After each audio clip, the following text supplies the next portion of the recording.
Hello friends, welcome to my YouTube channel online learning website. दोस्तों, हम लोग आज बात करेंगे भारत की राज्य व्यवस्था में सिविल सेवा के परीक्षा हेतु चैप्टर नंबर 22 संसद में। आज बात करेंगे संसद की संप्रभुता, उसमें संविधान की लिखित प्रगति, सरकार की संघीय व्यवस्था, न्यायिक समीक्षा की व्यवस्था, मूल अधिकार के बारे में। दोस्तों, संसद की संप्रभुता का सिद्धांत ब्रिटिश संसद में संबंधित है।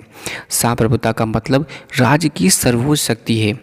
ग्रेट ब्रिटेन में सर्वोच्च शक्ति संसद में निहित है। इसके प्रभाव एवं न्याय क्षेत्र पर वहाँ कोई विधेयक प्रतिबंध नहीं है। अतः संसद की संप्रभुता ब्रिटिश संवैधानिक व्यवस्था की महत्वपूर्ण विशेषता है। ब्रिटेन में सर्वोच्च शक्ति संसद में निहित है। British न्यायवादी A.V. डाइसी के मतानुसार इस सिद्धांत का 3 अनुप्रयोग हैं।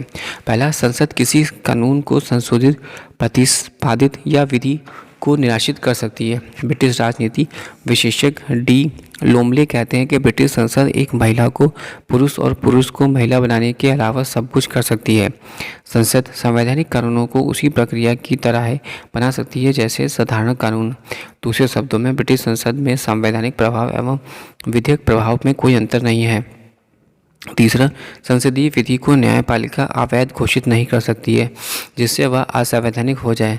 दूसरे शब्दों में, ब्रिटेन के न्यायिक समीक्षा का कोई व्यवस्था नहीं है। दूसरी तरफ, भारतीय संसद की संप्रभु इकाई नहीं कहा जा सकता, जैसा कि इसके प्रभाव व न्याय क्षेत्र में न्यायिक अवरोध है। जो तत्व जो भारतीय संसद की संप्रभुता को सीमित करते हैं वे हैं: पहला, संविधान की लिखित प्रगति। हमारे देश का संविधान मूलभूत विधि है। इसमें संघ सरकार के तीनों अंगों के लाभ, क्षेत्र, प्रभाव एवं उनके आसपास के संबंधों को परिभाषित किया गया है। इस तरह संविधान में इतर संसद के पास क्रियान्वयन को कुछ नहीं है। यही नहीं, कुछ संशोधन के लिए आधे से अधिक राज्यों की संस्तुति भी जरूरी होती है। ब्रिटेन में ना तो संविधान लिखित है और ना ही वहाँ कोई मूलभूत विधि है। सरकार की संघीय व्यवस्था।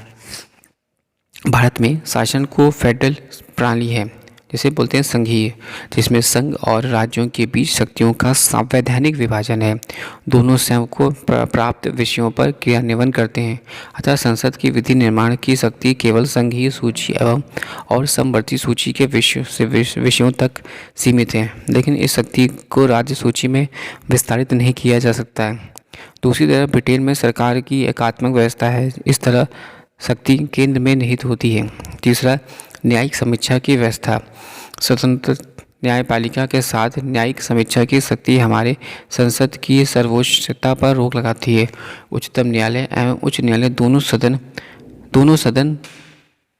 दोनों संसद द्वारा प्रभावी विधि को असंवैधानिक घोषित कर सकते हैं यदि वे संविधान से किसी उपबंध का उल्लंघन करते हैं। तो दूसरी तरफ ब्रिटेन में न्यायिक समीक्षा का कोई व्यवस्था नहीं है। ब्रिटिश न्यायालय संसदीय विधि को बिना किसी उसकी संवैधानिकता, वैधता या उचित कारण जाने विशेष मामलों में लागू कर सकता है।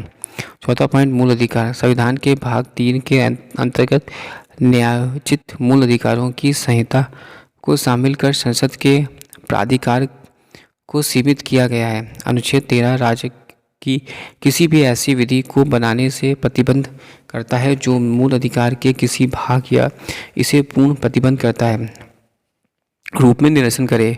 इस तरह एक संसदीय विधि जो मूल अधिकारों का हनन करे उसे अवैध माना जाएगा। दूसरी तरफ ब्रिटेन के संविधान में न्यायोचित मूल अधिकारों का कोई अलग संहिता नहीं है। ब्रिटिश संसद में इस तरह का कोई भी कानून नहीं बनाया नहीं बनता जो नागरिकों के मूल अधिकारों पर हो।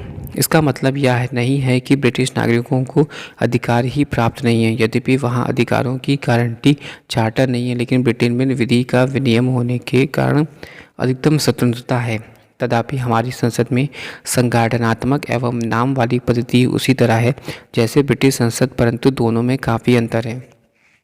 भारतीय संसद ब्रिटिश संसद की संप्रभु इकाई होने के अर्थ में एक संप्रभु इकाई नहीं है। ब्रिटिश संसद के विपरीत भारतीय संसद का प्राधिकार परिभाषित और सीमित एवं प्रतिबंध है। इस परिप्रेक्ष्य में भारतीय संसद अमेरिका विधेयक के समान है। अमेरिका में भी कांग्रेस की संप्रभुता वैधानिक रूप से संविधान के लिखित शब्दों सरकार की संघीय व्यवस्था न्यायिक समीक्षा तथा अधिकार के विधिकों द्वारा प्रतिबंध है। अब हम लोग बात करेंगे कि तालिका नंबर 222.7, जिसमें हम लोग बात करेंगे लोकसभा की अवधि, प्रथम लोकसभा से लेकर वर्तमान लोकसभा तक। पहली लोकसभा की अवधि थी 1952 से 1957, जिसमें कि कार्यकाल पूरा होने के लिए 38 दिन पहले विघटित हो गई।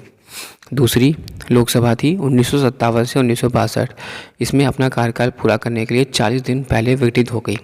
तीसरी लोकसभा थी 1962 से 1967, जिसमें अपना कार्यकाल पूरा करने के लिए 44 दिन पहले विघटित हो गई। चौथी थी 1967 से 1970, जिसमें अपने कार्यकाल से 1 वर्ष या 79 दिन पहले विघटित हो गई। पाँचवीं थी 1971 से 1977, इसका कार्यकाल एक वर्ष करके 2 बार बढ़ाया गया। हालांकि